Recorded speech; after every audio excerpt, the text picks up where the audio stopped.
So what is physical activity? The definition, technically, just so you know, is any form of physical activity that has a significant metabolic demand. So this is any form. This isn't just Biggest Loser style stuff. Okay? This isn't like having to throw up afterwards type stuff. This is just metabolic. You've got to have a metabolic demand. It's got to pull some energy from your body. It's got to cause heart rate to go up, and it's got to cause some excess oxygen to be needed. Okay, so physical activities including training for and participating in athletic competitions, obviously, or the performance of strenuous occupations. I remember summers on the farm, and I didn't need to go to a gym. When we were baling hay and stacking it on the hay mow, loading it, and then stacking it or off the wagons onto the escalator, into the hay mow, stacking it in the hay mow in 120 degrees, who knows what it was. I didn't need to go to the gym at that point in time. And if any of you are doing this, you don't need to be going to the gym during that time in your life either, because you are functionally exercising every day. This has a lot to do with what's changed in our society over the past many, many decades. And we all know this, because a lot of us have heritage of farmers back there. Whether it may not have been direct family, but it was uncles or aunts or friends or something like that, where we went and helped them do crops or whatever it was. My entire family farmed. If I think about it right now, I don't think any of them farm anymore. Things are changing. And I know farming isn't the only active occupation, but it's just an example. So, strenuous occupations, household chores. You can't get out of doing all your exercise just because you have household chores. But it is saying that vacuuming burns calories. Okay? That's good to know. And then non-sporting leisure activities also. Those are some examples of kind of definition of movement. So when we're talking movement, and when I'm talking exercise here, I'm not excluding any of those activities.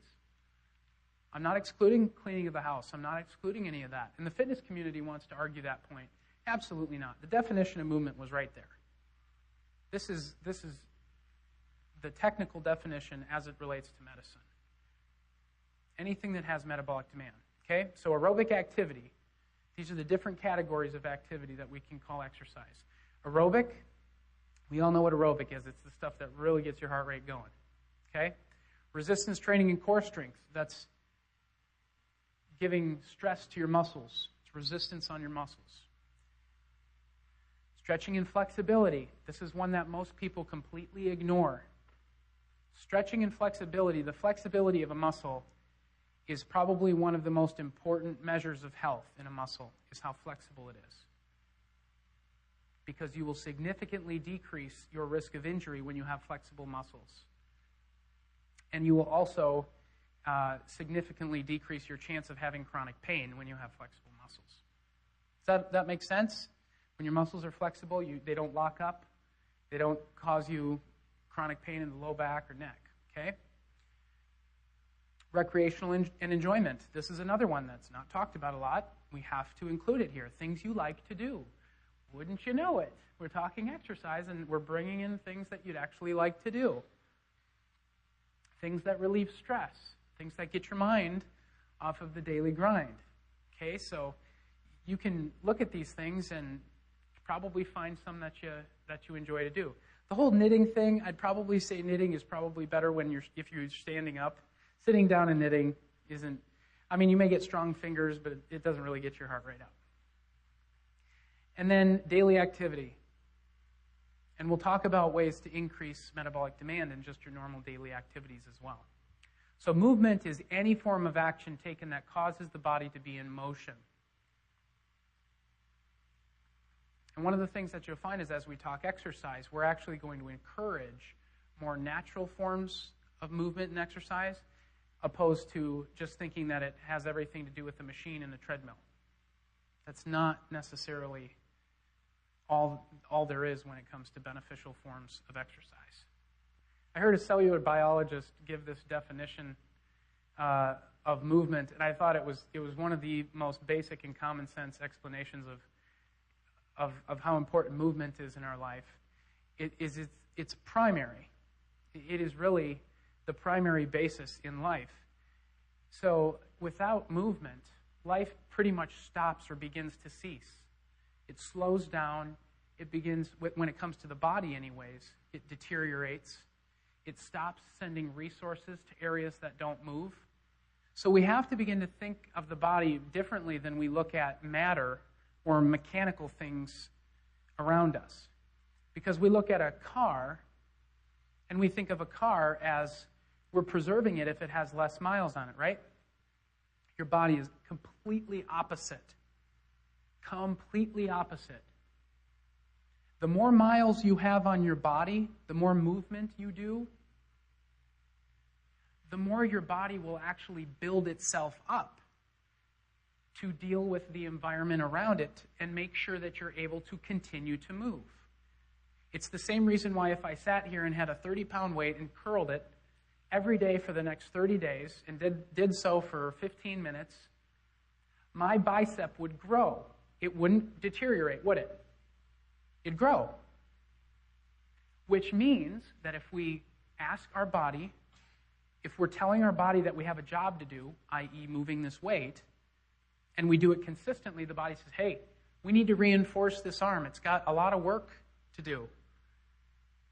Builds more muscle and makes it easier for me to lift the same weight. Your whole body follows this principle. So when it comes to movement, the only difference between you right now and a corpse is movement of the cells. It's the only difference. And it's very, very basic. That one might take you a little bit to catch on to, but you just got to think about it. The difference between you and a not living you is simply movement. Okay? This is one thing that is really important to recognize as well when it comes to fluids within the body and the body detoxing and circulation. Okay? Movement helps to move fluids and nutrients throughout the body and the lymphatic system. Okay? For those of you who are at all concerned about how you look, how you feel as it relates to energy, you need to be thinking about the lymphatic system. It is your cleansing mechanism. It will keep your skin beautiful. It'll keep your complexion the way you want it. It'll keep your energy up. So it helps the lymphatic system and helps flush out toxins. For example, think of a pond with a fresh water source and think of a pond without one.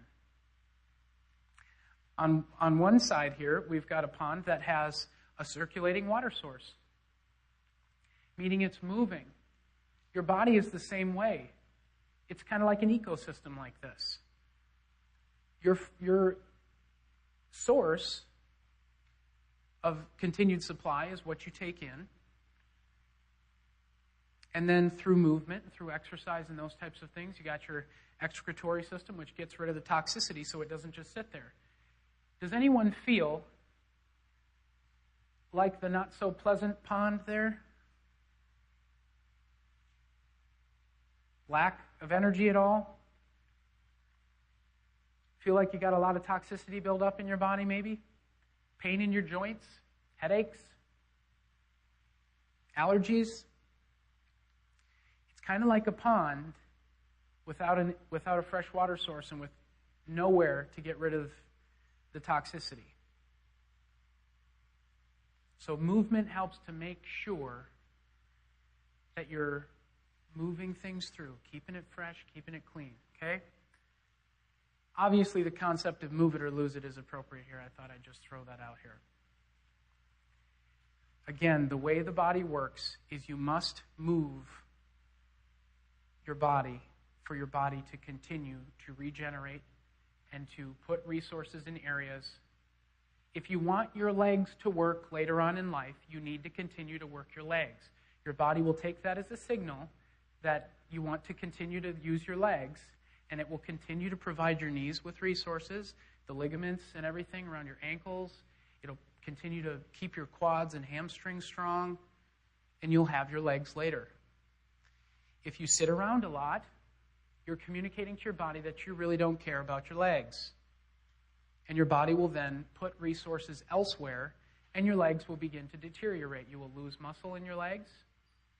You'll lose strength in the ligaments in your legs, and you will begin to lose balance. And we all have either seen this in a family member, or we can start to kind of look at it. If we're honest with ourselves, we can kind of see it in our own lives. The beauty of it is all you have to do is begin moving again, and it'll completely start to reverse itself. So one of the best ways to measure physical and structural health is basically mobility without pain. If you can move around and move upstairs and get out of bed and get in your car, pick up the kid or grandkid without pain, that's a very good sign that you are structurally healthy. Notice I didn't say bench 550 pounds or squat 600 pounds. If you don't bench 550 pounds every day, or that isn't a part of how you make your living or what you need to do to survive, it doesn't matter if you can bench 500 pounds. It might be really impressive that someone can. I mean, it took them a lot of work to get there, I can promise you that. But you guys don't need to worry about that. Mobility without pain, that is structural health.